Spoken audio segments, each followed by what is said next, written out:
Yo, YouTube world, check it out. I'm gonna do a quick video. It's a part three to toxic work environments.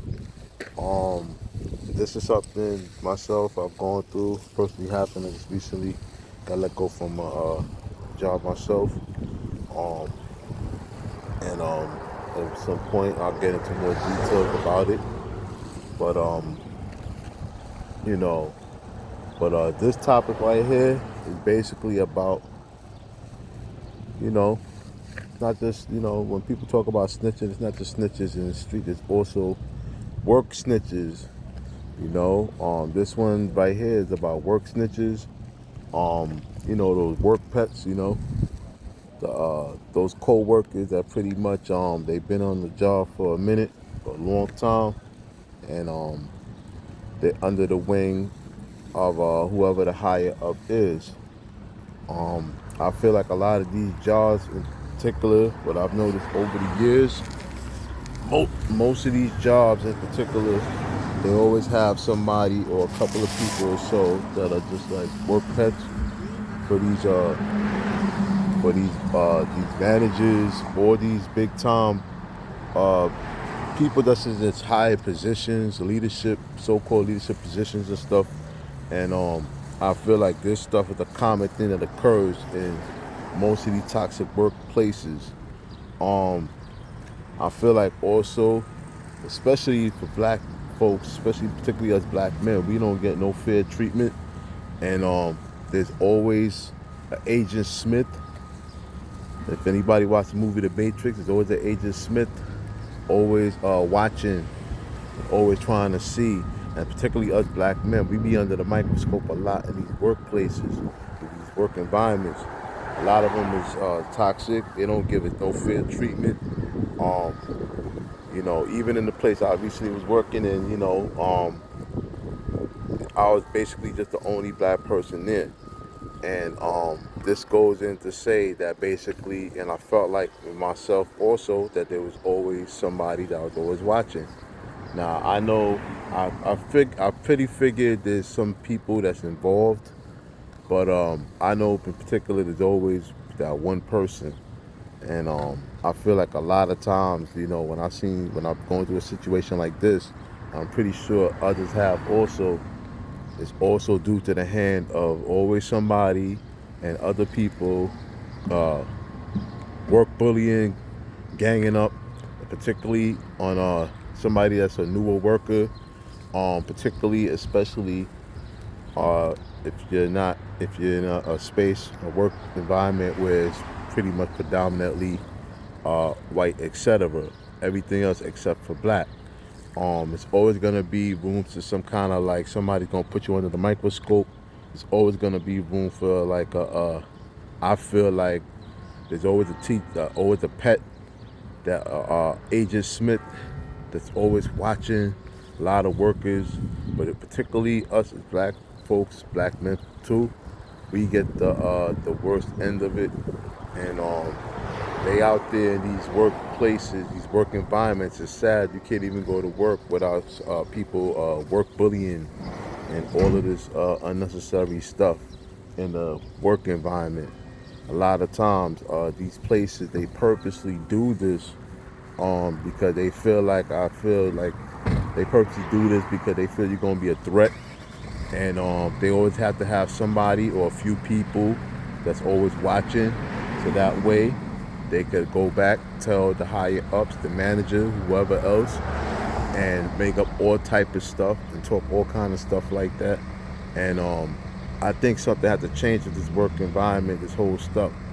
Um, this is why a lot of people, like I've said in previous videos that I did about this topic, this is why a lot of people are trying to figure out other ways of income. They're trying to start up their own type of business and basically just do them. Because a lot of these places, they don't respect, especially us as black folks. Particularly, I'm going to speak for black people the most because I feel like we always get the shortest end of the stick, especially the men. We particularly get the end of the stick, and every other demographic in a lot of these places, they do not care about what we go through, how we feel, and the way they treat us. And I mean, I could even speak for overall everybody in particular, but I feel like for the most, as black folks in particular, we get the worst end of the stick. And this is something I gotta speak about from all personal experience. You know what I mean? And it's something that it has to be spoken of, and we gotta speak up more about the work conditions, especially how a lot of people are being treated. And but like I said, black folks in particular, because I'm speaking from my point of view, we got to start speaking up more about these conditions, uh, the lack of support and the lack of diversity. All this stuff is is crazy, and it just don't make any sense. And then now this whole DEI thing, I think it's pretty much out the window. Is like, I don't know. It's one of them things, but that's a whole nother topic which I'll probably talk about another time. Um, but basically, this whole stuff is basically the typical Agent Smith in these places, and as black folks, particularly especially black men, we be the number one target of these types also. These are the same ones, and sometimes they don't even. Sometimes they can either be somebody that look just like you, or they don't look like you. And in my case, you know what I mean. Most of the people that was around me didn't look like me. Put it like that.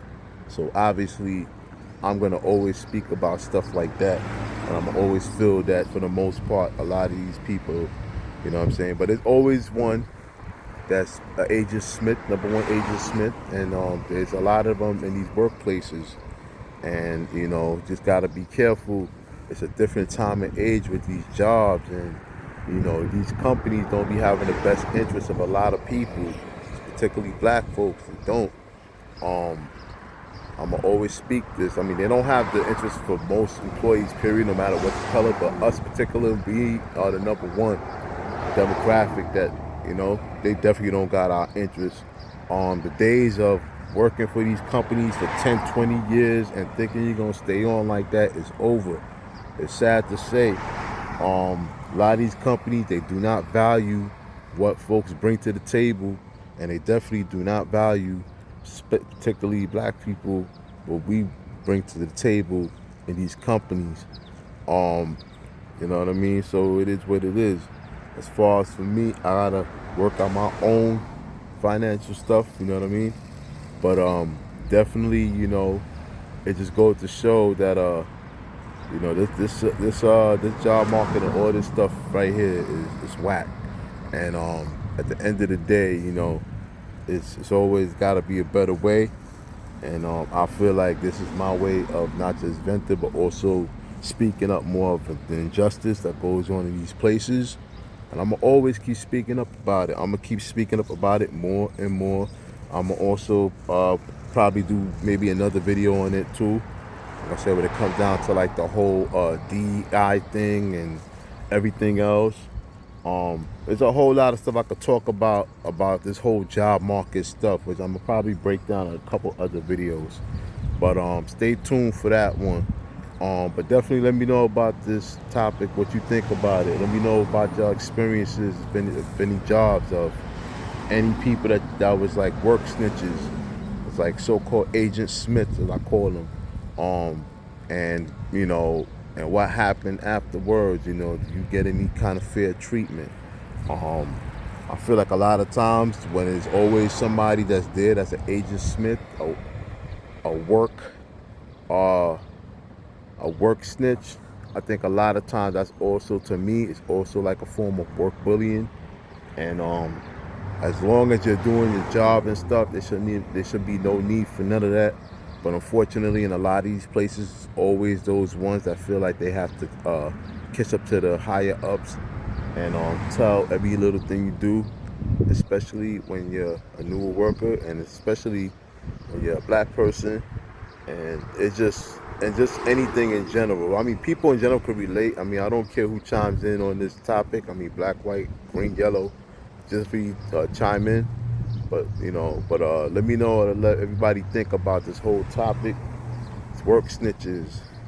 Let me know what y'all think. Like, subscribe, share 82 Brooklyn 7. Like, subscribe, share 82 Brooklyn 7 on YouTube. Let me know what y'all think. Check out all my videos, my full clip, you know what I'm saying? My full videos, old and new, short clips, old and new, um, older lives. I'm gonna try to do a new live like I said before. So definitely check me out and chime in on this video. Let me know what y'all think about the discussion. Hype up this video, get it out there, share it. Let me know what y'all think. This is real life experience right here, as well as real gems that I'm dropping right here. Um, so definitely stay tuned. On that note, I'm ID5. Peace.